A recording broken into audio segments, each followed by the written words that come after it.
दोनों पैनलिस्ट का कहना है कि अनएक्सपेक्टेड तो नहीं था फैसला, the writing was on the wall, but गैर मामूली फैसला तो है। इनफैक्ट जो पहला इलेक्शन इंट्रा पार्टी जिसको पहले नल एंड वॉइड करार दिया इलेक्शन कमीशन ने, उस पर उसके बाद भी बड़ी तनकीद हुई ईसीपी पे कि किसी और पार्टी के इंट्रा पोल्स को इस तरह स्क्रूटनी नहीं की उन्होंने, किसी और पार्टी के इलेक्शंस को कभी कलअदम नहीं करार दिया, चाहे वो छोटी पार्टी हो बड़ी पार्टी हो।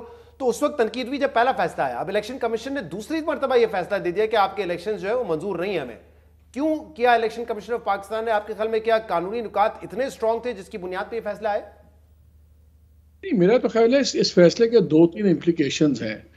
जो दिन के पहले हाफ में जुडिशियल रिलीफ मिला, उसका जवाब प्लानर्स ने एक एडमिनिस्ट्रेटिव ब्रीफ दे के दिया, और उसको हमने देखा कि एक तो हमें जो चीज़ें हुई हैं जुमे को, उससे नज़र आ गया है जो भी प्लानर हैं व्हाटएवर, वो और सुप्रीम कोर्ट, ये दो मुख्तलिफ, they are at odds with each other, और ये कॉन्फ्लिक्ट आपको आगे और तेज़ होता हुआ नज़र आएगा।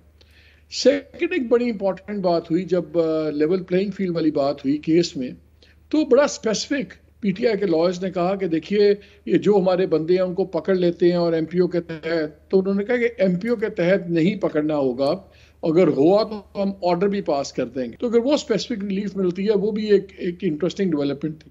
फिर हमने ये जवाब देखा। अब इसके दो जाविये हैं। एक तो ये है कि ये एक पैनिक भी शो करता है। पहले ये तासुब दिया जा रहा था कि इट्स गिवन थिंग, आएंगे, सब चीजें लग गई हैं, पत्ते लग गए हैं, सब चीजें तय हो गई हैं, मियाँ साहब आएंगे, चौथी बारी वज़ीर सेलिंग, बाद में कोलिशन गवर्नमेंट बनेगी और शायद थोड़ी बहुत प्रेजेंस हो पीटीआई की। वो अब फिर हमने आपके प्रोग्राम में बात की, अपने प्रोग्राम में भी हम डिस्कस करते रहे कि बड़ी बहस रही इस्लामाबाद में कि पीटीआई को अलाउ करना चाहिए, क्या 30-35 सीटें दे के एक लेजिटिमेट ऑपोजिशन आए। फिर ये खतरा हुआ कि ये ना हो कि 30 देते देते सीटें पता लगे 80-90 सीट्स आ गई हैं। फिर ये एक एक्सट्रीम मेजर था।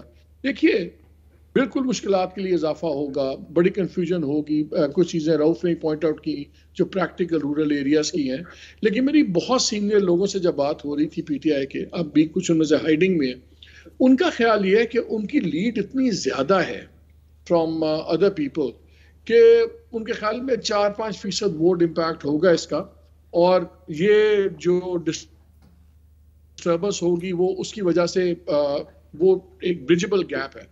क्योंकि अब जो होगा, पोस्टर्स निकलेंगे, वो यही होगा, बल्ले का हमायत याफ्ता फुटबॉल, बल्ले की हमायत याफ्ता लालटेन, जो भी उसका इंतखाबी निशान होगा। और द वे सोशल मीडिया है, ये तो सबको पता लग जाएगा कि कौन पीटीआई का हमायत याफ्ता उम्मीदवार है। और वो तो आपको एक हल्के से अगर 3 लोग खड़े हो गए, 3 लोगों ने पोस्टर बना लिए, बल्ले का हमायत फुटबॉल आ गया, एक कोई और आ गया, टेनिस रैकेट आ गया, फिर क्या करेंगे? हल्के में पता होता कौन सा पीटीआई का, बिकॉज दूसरों की जिस तरह ट्रीटमेंट होगी वो उसकी ट्रीटमेंट नहीं होगी। अगर किसी को शक होगा तो वो उसको पता लग जाएगा कितने लोग गुमशुदा हैं। I think people will no.